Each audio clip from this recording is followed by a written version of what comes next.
అరే ఇవాళ ఎక్కడ చూసినా మనం పొద్దున్నే సోషల్ మీడియా ఏది ఓపెన్ చేసినా, పోనీ అట్లా టీవీని ఓపెన్ చేసినా కూడా, ఏది చేతిలో ఉన్న ఫోన్ ఓపెన్ చేసినా ఒకటే వార్త, టీవీలు పెట్టినా ఒకటే వార్త, పేపర్లు తీసి చదువుదామంటే కూడా ఒకటే వార్త. ఏందా వార్త? అందరికీ గుబులు కలిగిస్తుంది కదా. ఒక రాష్ట్రం అని కాదు, ఇలా అందరికీ ఇది అక్కరైన ముచ్చట వార్త. ఏందనంటే అరే పెళ్ళిళ్ళు చేసుకునేది ఏంది, ఇట్లా భర్తలను చంపుడేంది అనేసి. అసలు లోపం ఎక్కడుంది?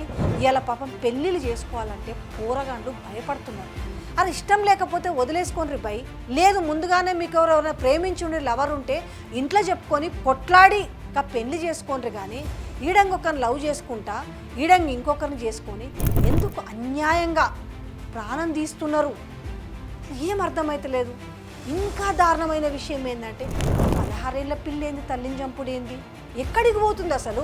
వ్యవస్థలో లోపం ఎక్కడుంది? కుటుంబాలు ఎందుకు ఇట్లా విచ్ఛిన్నమవుతున్నాయి? సో ఇది ఎక్కడి నుంచి రూపు మాపాలే? పెంపకంలో లోపం ఉందా, లేకపోతే ఉమ్మడి కుటుంబాలు లేకపోవడం వల్ల ఈ పరిస్థితి వచ్చిందా, న్యూక్లియర్ ఫ్యామిలీల వల్ల వచ్చిందా, ఎంతసేపు మొగుడు పెళ్ళము పిల్లలు మేము బాగుంటే సార్ అనుకోవడం వల్ల వచ్చిందా?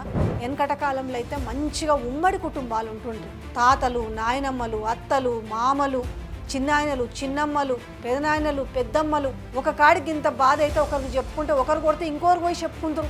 ఇవాళ నాకు ఒకటే అనిపిస్తుంది, ఏం తెలుసు, దీనికి అందరికీ ఉమ్మడి కుటుంబాలు లేకపోవడమేనా అనిపిస్తుంది. అంటే మంచి ఏందో చెడేందో తెలుస్తలేదు. పైసలు మంచిగా పెట్టి చదివిపియాలనుకుంటారు తప్ప అసలు ఉచ్చం నీచం ఏందని పిల్లలకు తెలుస్తుందా? అసలు ఎంత దారుణం ఇది. తల్లులు అట్లనే తయారైనరు, పిల్లలు అట్లనే తయారైనరు. ఇవాళ పెళ్ళిళ్ళు అంటే పోరగాళ్ళు భయపడుతున్నారు. దేనికి వచ్చింది ఇదంతా? ఇదంతా కూడా యావత్ సమాజం ఇలా ఆలోచించాల్సిన పరిస్థితికి వచ్చింది. ఇలా ప్రాణాలు కాపాడుకోవాలనంటే ఏం చేయాలి? ఇలా పెళ్ళిళ్ళు చేసుకోవాలంటే ఏం చేయాలి? ఎంక్వైరీలు చేసినంత మాత్రం తెలుస్తుందా?